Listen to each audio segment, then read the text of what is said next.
My name is Captain Tristan Darnell. I'm currently on board a space exploration craft hurtling towards Oberon, one of the 5 largest moons of Uranus.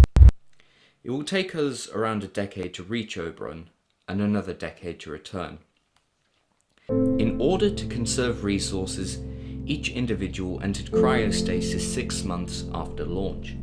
We will wake up 6 months away from our destination. However, while we are unconscious, the memory centers of our brain are stimulated to avoid the need for rehabilitation. The problem is that I'm still conscious. And by the time we awake from cryo, I will have spent close to a decade living through my memories.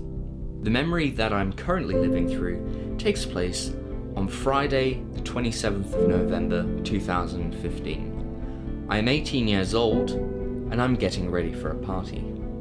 The theme is cocktail. The thing is that an individual only has memories of particular events, and I am also living these memories in a dream state, where time moves quicker than in reality. So during this stint in cryo, I will live through several cycles of all my recorded memories. As of this moment, I've been in cryo for 8.5 years. I can't count how many times I've sat through this memory, or my school graduation, or my wedding, or my dad's funeral. However, I anticipate that this will be the last memory cycle before I am woken up. This memory occurs on the night that I will meet my future wife, Liana. Her first words to me, which she delivers with a devilish smile, are, "Hey, we match," in reference to the fact that her dress and my waistcoat were the same colour. When I get home, I'm greeted by a friend request on Facebook. I discover that, like me, she's a fan of science fiction, specifically Star Wars, and on the 17th of December we see The Force Awakens together. That's the day that we have our first kiss, and 4 years later I propose on that very date. A year and a half after that, I finally get to watch her walk down the aisle. And the next 11 years pass like a dream, until one day, Liana passes out at work and is taken to the hospital. Hours later, we sit in the oncologist's room and hear her diagnosis.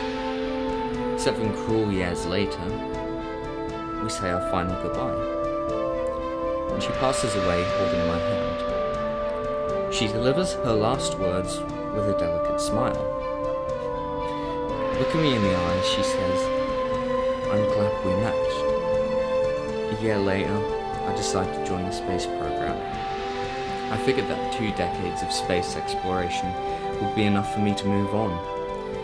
And days after my 46th birthday, and almost 28 years after meeting Liana, the spaceship launches into the atmosphere. I've had to live through this cycle of events countless times, and every time I reach this memory, I think about how this is the start. The whole cycle of love and loss could have been avoided had I never bought that waistcoat. I probably would have never talked to Liana. I would have never known the good or the bad times we experienced together. There were many times when reliving this memory where I wished that the waistcoat got stained or ruined. However, this time, which will hopefully be my last time reliving this memory, I think that regardless of the tragedy that tore Liana and I apart, I'm glad we matched, and I wouldn't change it for the world.